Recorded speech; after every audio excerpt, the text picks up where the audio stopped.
Cooper Flagg and the Mavericks try to make it 4 in a row as they take on Steph and Curry. And the Golden State Warriors. We'll preview tonight's game coming up next on the DLLS Mavs pregame show.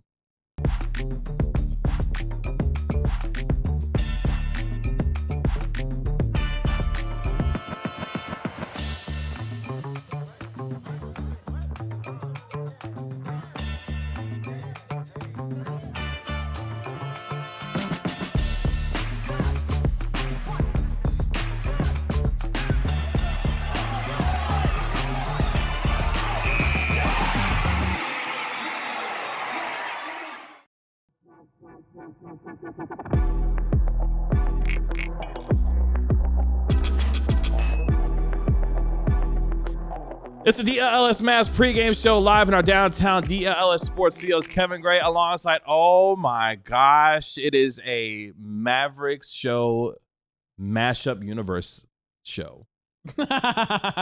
We're crossing parallel universes in Mavericks land, Mavs pod land, I should say. Nick Angstadt, co-host of the Locked On Mavericks podcast, hanging out with me in the studio tonight for pregame show. What's up, Nick? Usually things appear smaller on TV. The studio is bigger in person. Oh, does it feel bigger in person? Definitely. It's funny because we've had Isaac on the show at least twice, and this is your first time not only on the show, but being here in the studio at all. So how does it feel? What do you think of the digs? Oh, I'm just glad we're not alone in this room. It's more the top level of this building. I could be murdered at any point.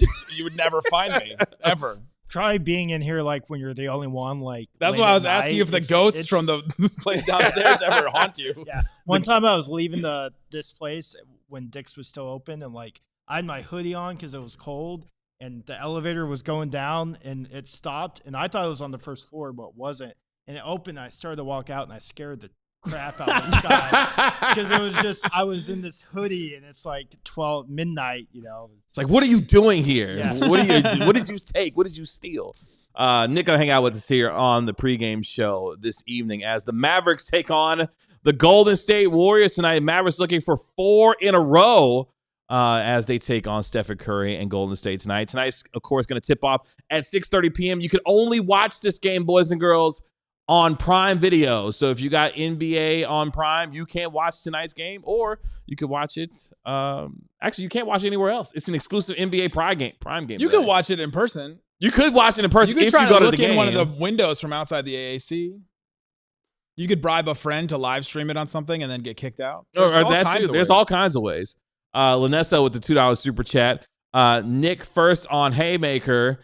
And now DLLS. Making the rounds. Let's go right here making the podcast. I'll do any show out there. Well, I guess that means we got to get Slightly on next then, since it's completely a trifecta of Locked On. That's a great guest right there. He's got his own shows and stuff too. He's too big time for us these days.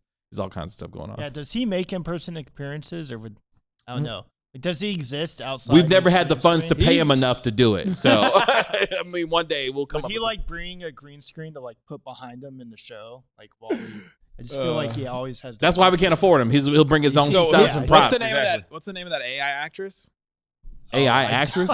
What? You guys know the AI actress, the Tilly, whatever her name is? No. Oh, that's Slightly's mom. He's just an AI. Oh, wow. Jeez. Shout out to our guy Slightly, man, doing big things.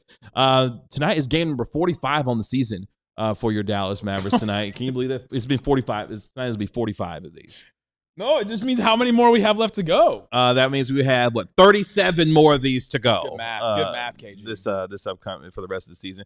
Mavericks, of course, at 16-28 coming into tonight. 13-11, though, at the American Airlines Center. So the 2 games above 500 at home. Meanwhile, the Golden State Warriors 25-20 away from Chase Center, 8-13 so far this year. I should say 25-20 overall, 8-13 away from Chase Center so far this year.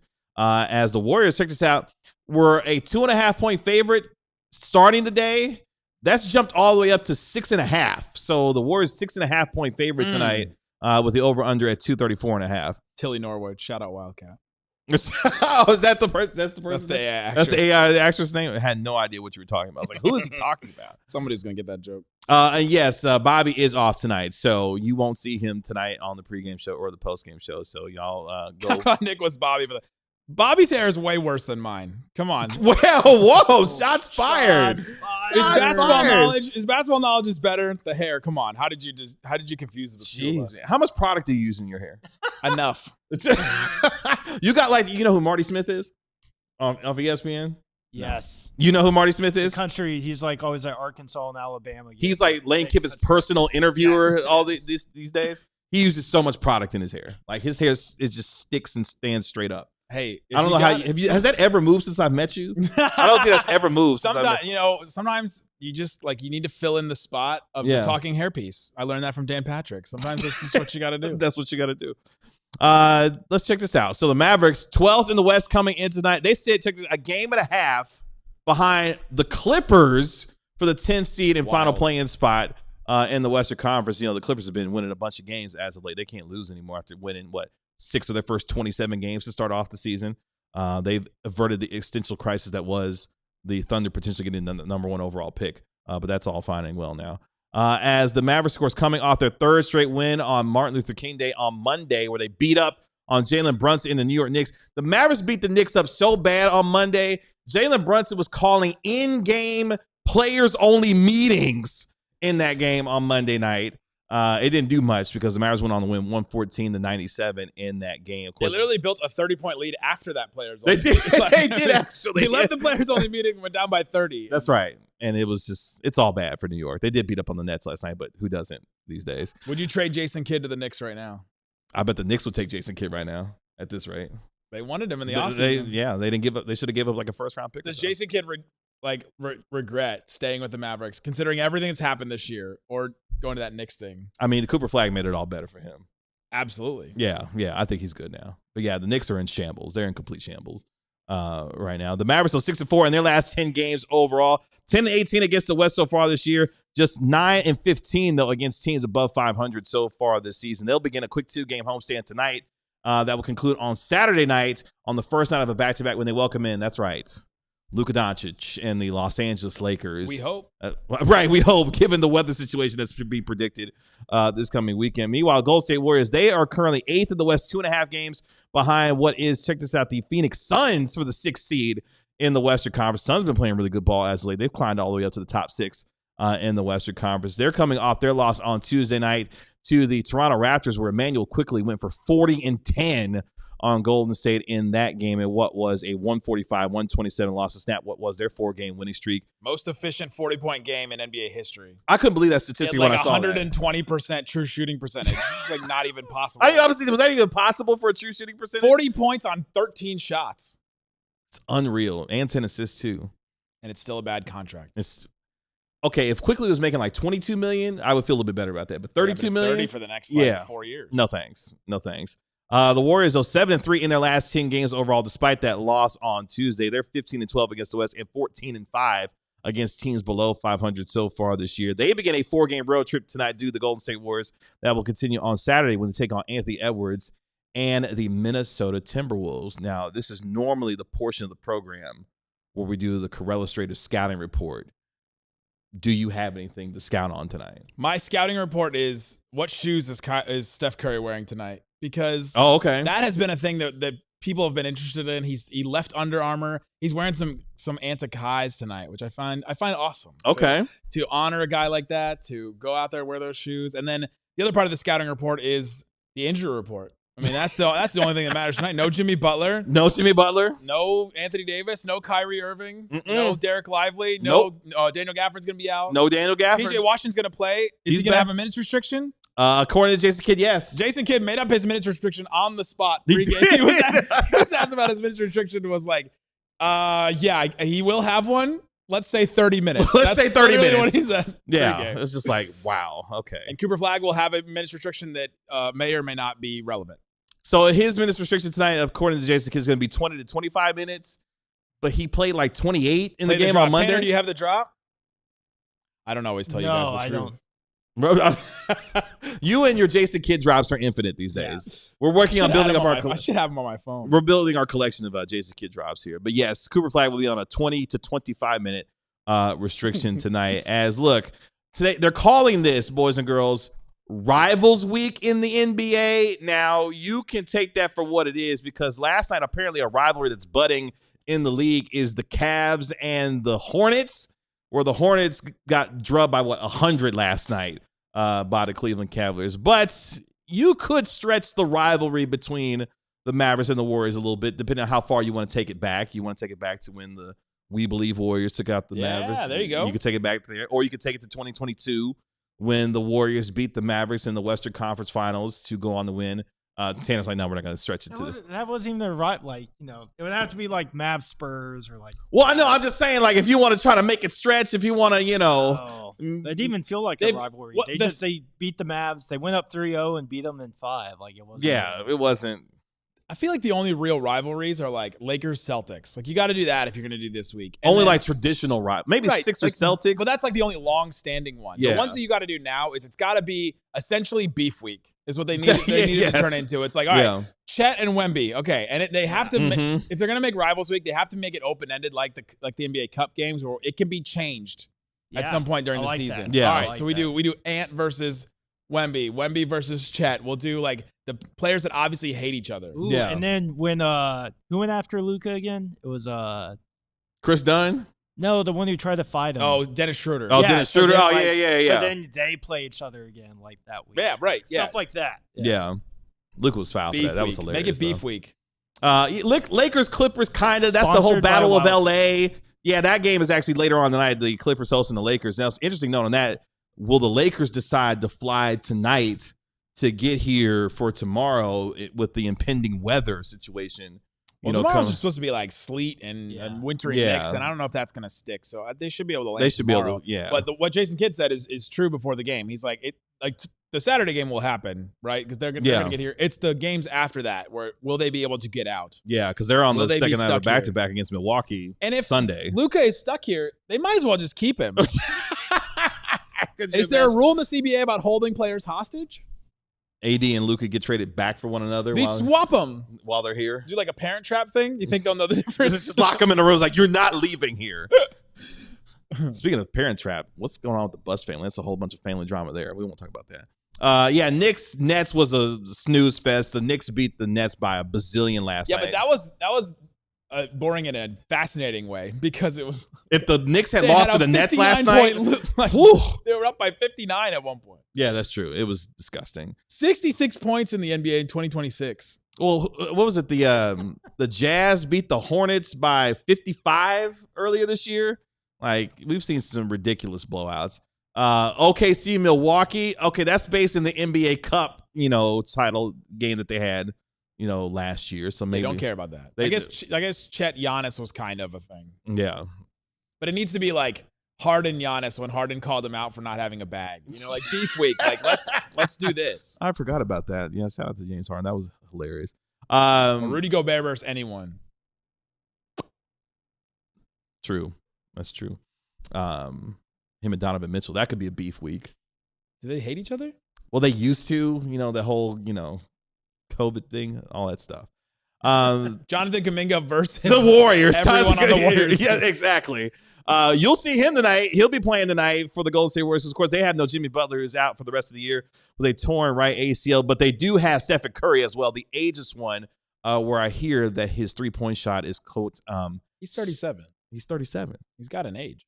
Yeah, but he's Stepherless is what they like to say. He's averaging 27 points per game this year. That's good for 10th in the NBA this season in 35 games. Draymond Green, who, yes, is still there at 35 years of age, has averaged nearly 9 points and 6 rebounds in 37 games so far this year. The rookie sensation, Cooper Flagg, who is still number one for us, NBA.com, when it comes to the rookie ladder. Have you seen that recently? Yeah, I mean, you gotta change it up. Can't just be Cooper the whole time. Why not? It's just boring. Also, he's missed some games. What is that based on? I didn't they just make it up, or is it stats? Who writes those? Is it John Schulman still that writes those? I think so. So it's like his power rankings? It's like his power rankings for rookies. Okay. Yeah. I mean, the top three has been pretty much unchanged all year. It's in some order: Cooper Flagg, Con Knippel, and VJ Edgecombe. I mean, have you looked at the FanDuel odds?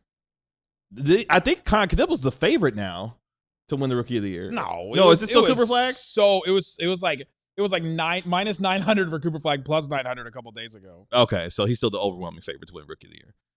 It is minus 475 for Flagg, plus 380 for Concanebo. So that gap is it's closed a little bit. It is closed for sure, but that is a big gap still. Yeah. So Cooper Flagg is the overwhelming favorite for Rookie of the Year. He's going to be leading your Mavericks, averaging 19 points per game, over 6 rebounds per contest, and the returning PJ Washington, who had been missing the last few games due to personal reasons. He is averaging nearly 15 points per game and a career high 7.4 rebounds per contest. Warriors 11th in offensive rating, 9th in defensive rating, 9th overall net rating for the Warriors so far this year. They're 13th in the NBA in terms of field goal percentage and 3rd in free throw percentage so far in 45 games. Second of 3 matchups between these two teams. Of course, the last time these two teams got together was on Christmas Day, where the Mavericks fell to the Warriors in Golden State, what was a 126-116 loss. This show is like chat KGPT. Like, we just like say, hey, Kevin, give me all the stats for the game that you could ever. These are my game notes, man. We got to get the people prepared for tonight's game. I feel so prepared now. Look at you. See, I was way more prepared than when I walked in here. See, it validates my note taking that I do. They'll play each other again on March 23rd to finish up the year. So the Mavericks looking for their first win against Golden State this season in an NBA on Prime nationally televised game. Coming up here in just a moment, we'll welcome in our DLLS Mavs beat writer, Ron Harrod Jr., live from the American Airlines Center. But since Bobby's not here, I get to talk to you about Prize Picks tonight. And I've got video. I brought stuff with me. So with Prize Picks, you pick more or less on 2 or 6 player stats. And tonight, I went with, as you can see, Klay Thompson to score at more than 12.5 points. Like that one? That one right there. I went with, who else did I go with? Let's keep going down as I look at my own video. That would be Steph Curry to score more, 26.5 points tonight. Oh, yeah, I feel good about that. And then I went with Klay Thompson, or no, what was the last one? Oh, Jamal Murray to score more than 27.5 points against the Wizards tonight. Ooh. My pick would net me $120, Bobby Carella, if all 3 of my picks hit tonight. So with Prize Picks, all you have to do is go to prizepicks.com. Use code DLLS to get $50 in free lineups after you play your first $5 lineup. Yeah, it's good to be right with Prize Picks. So hopefully I'm right tonight. You like the video? Bobby doesn't. I did. Yeah. So look, when I do my Prize Picks, I go big or go home. I mean, you might as well. Bobby's those really, multipliers, those the those multipliers. Yeah, that's what gets you. The multipliers is what gets you. Bobby goes real conservative with his. He's like trying to win $15 a night. I'll try to win. What are Bobby's politics? Not for this show. Not for this show. You know who is for this show? Our DLLS Mavs beat writer, Ron Harrod Jr., live from the. Oh my gosh! It's Danny Wolf. He's gone. Oh, Danny's gone. It's National Tim Cato. How long did Cato have to stand there waiting for me? What happened? He said he just wanted to make a very small appearance. He was working on a story. He's probably about to, do some very Tim Cato-esque reporting right now. Oh, wow. Okay. Yeah, I feel bad now having him wait there for like the 3 minutes while we were just running our mouths. Ron, this is Nick. I'm in studio here. Give me odds on if you'll actually read Tim Cato's story or not. I'll probably read 70% of his stories. Oh, wow. 70%. That's 100%. So those are good odds. It's about as many Mavericks that are available tonight based off of their injury report. Before we get to Ron, we'll go through the full injury report. We went through some of it earlier, but just in case you were wondering, for the Warriors, Jimmy Butler, of course, out with the torn right ACL. Seth Curry, check this out. Left sciatic nerve irritation. We'll have him out. So he's got he's got the Bron injury tonight. And Gary Payton II is available as he's dealing with some right foot soreness. Meanwhile, for the Dallas Mavericks, it's still lengthy. Not that bad, actually. Musa's available, so that makes it 12 after tonight games that he'll have left, I believe, on his 2A for Musa Cisse. And same for Ryan Nembhard as well. Anthony Davis, of course, remains out with the left finger injury. A lot of scuttlebutt about him today. We'll get to that later on. Daniel Gafford, he is going to be out tonight. He was upgraded to questionable yesterday, then downgraded to doubtful, and then ultimately ruled out by the Mavericks prior to tonight's game. Kyrie Irving, Miles Kelly is available, though, and Ryan Nembhard is as well. So all 3 two-way guys available for tonight's game. Like the two of us, you were also in the room as well when Jason Kidd gave his pregame remarks. What stood out to you from what he had to say? I mean, I think the people always want to hear about Kyrie Irving, so I'll play the game. So he said, Jason Kidd said that Kyrie Irving will likely return after the NBA All-Star break, and that the standings will not influence the team's decision to bring Kyrie Irving back. And then on the Kyrie injury timeline, there isn't anything new. I know there's a lot of speculation going on, but he's working extremely hard from rehab. He's in good spirits. At some point, there will be a timeline, but right now there is no timeline. When he's responding to reports, I'm assuming he means there's been a lot of reports about Kyrie coming back around, after the trade deadline. I've seen, before the All-Star break, after the All-Star break, he just put like hey, it will be after the All-Star break more than likely. So that's kind of the closest we got to a timeline, even though realistically that could be like right after the All-Star break. That could be 2 months after the All-Star break. Both of those technically would be true based on the statement. Yeah. I mean, I don't think they won't say it out loud, obviously, but I mean, the next 11, 12 games will have a large bearing on when Kyrie Irving does come back, I would imagine. Can I do my spiel? So every year I pick a set of games. Oh, this is your set of games? Isaac makes fun of me every year because I pick a set of games and I say this set of games will define the Mavericks season. Ron, I think it's the next 7 games will define the Mavericks season. Jason Kidd did kind of comment on this today because I think these next 7 games are the 7 games before the trade deadline. That's right. If the Mavs win a bunch of these games, you get closer to 500, you get closer to the play-in. They're only a couple games back. Maybe they get into the play-in. And then you get to the trade deadline, you're like, all right, well, all of a sudden we're looking pretty good. We're kind of in the play-in. Let's keep these guys. Anthony Davis, there's not a lot of suitors. He's still out. So then, all right, keep those guys. Boom. That decides then a couple more games after that. You get to like mid-February, all of a sudden All-Star break. Anthony Davis and Kyrie should be coming back about that same time. And then like that will decide the rest of the season, which I think is wild. So I think how the Mavericks play in these next 7 games will really determine that, even though Jason Kidd and Ron today said that the standings have no say on whether Kyrie is going to play or not. Do you believe him? Look, Jason Kidd is a master at the PR, a master at kind of just giving enough without really giving anything. I personally kind of felt like that's what the Kyrie Irving response was. I mean, to my knowledge, there has not been any like setback. Even if there has, it's been nothing major that's anything noteworthy. So his timeline is probably what it probably always has been. This, we don't know what that actually is, but it's been reported, I think, late last year that the All-Star break was kind of around that time frame for Kyrie Irving. So it seems like it's pretty consistent. It hasn't been anything too new. But I mean, if this team if they, going a 6-game losing streak, I mean, are you rushing Kyrie Irving back? Probably not. But maybe they just want him and Flagg just to play together this season, get some live reps. Like maybe they think that's just important for just as important for Cooper as it is for Kyrie. Shout out to Luke Byrne in the chat and giving us the Mavericks starting lineup. Hold on, do we trust Luke?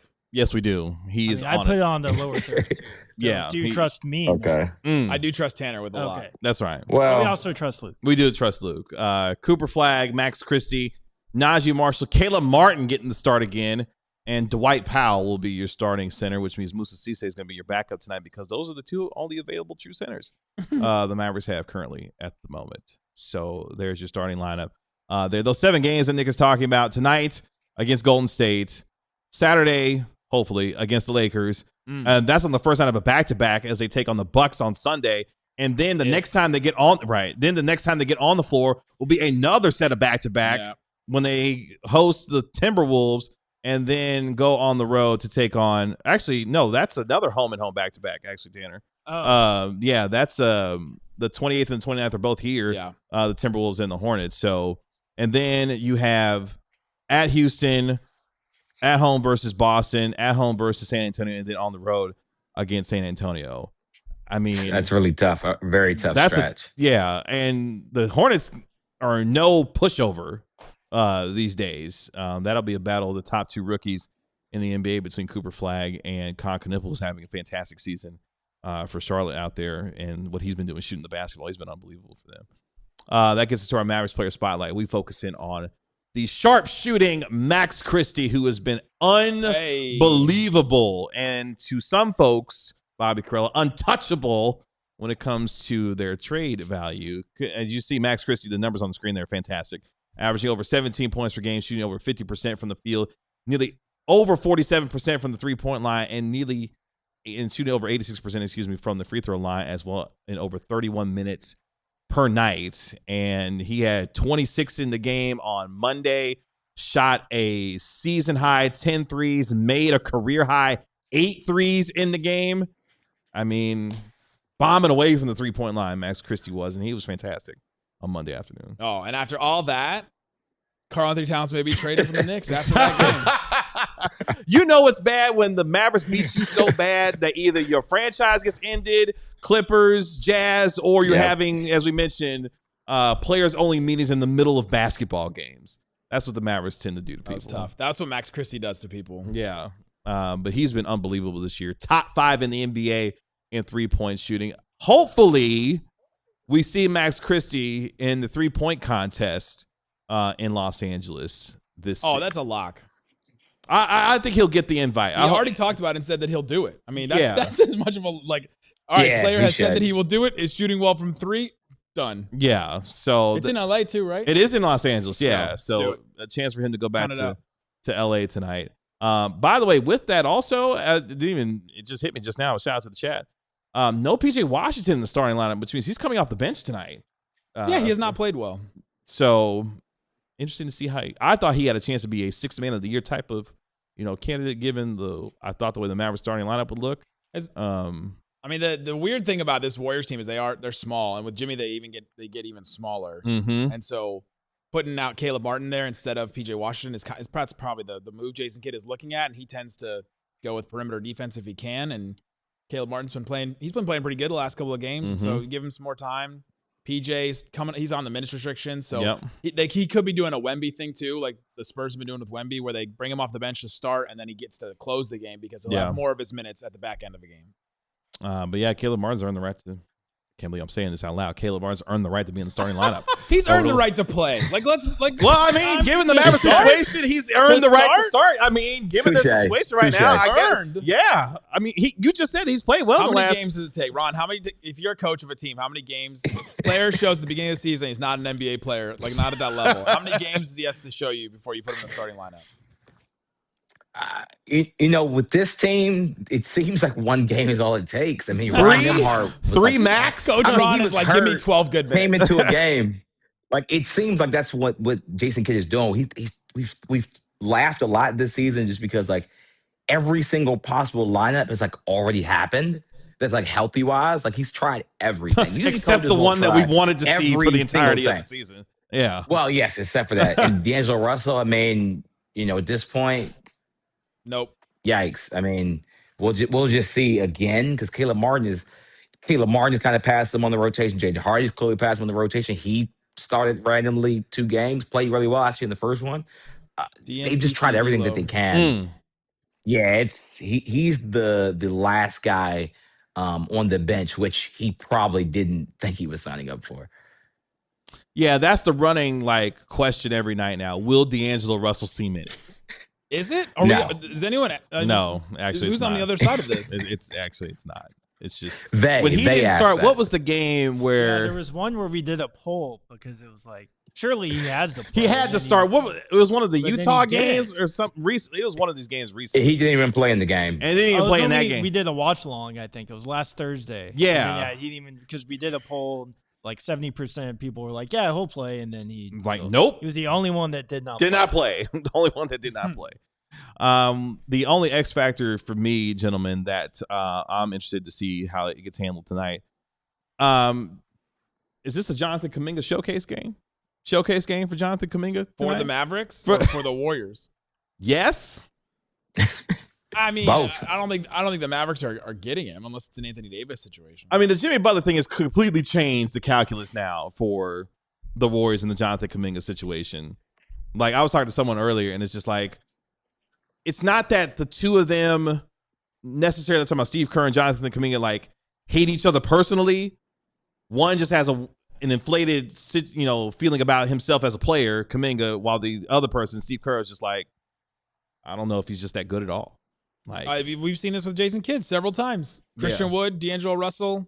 I mean, we've seen it before with Jason Kidd specifically. And so seeing that with Steve Kerr and Jonathan Kuminga makes sense. But the fact that they have had like they have such a need now, and they're like going like break glass in case of emergency and taking Here's out the Jonathan emergency. Kuminga, putting him out there. Like Jason Kidd doesn't do that. He's like, D'Angelo Russell, you should stay over here. You should stay over here. But Kerr is like, Jonathan Kuminga, welcome, come on down.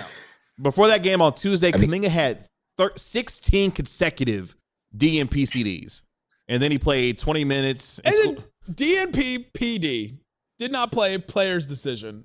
Right? Like no, SD, Steve's decision. DNP FD, franchise decision. It's a franchise decision, right? But he did play on Tuesday. He scored 20 points in 21 minutes on 7 of 10 shooting. Was a +3, even in the loss against the Toronto Raptors. So we'll see what happens tonight. Ron, we appreciate the time. We look forward to talking to you post game. Ron will be live in studio with me for the entirety of the post game. Keeping the seat warm for you, Ron. There you go. And appreciate it. Well. I appreciate it. I'll see everybody later. All right, appreciate you, man. That'll do it for us here on the DLLS Mavs pregame show. Shout out to our guy Nick Angstadt, host of the Locked On Mavs show. Your first listen, whatever you say. Oh, yeah, that's right. No. That's right, KG. I mean, you do technically come on before we do, so, I guess.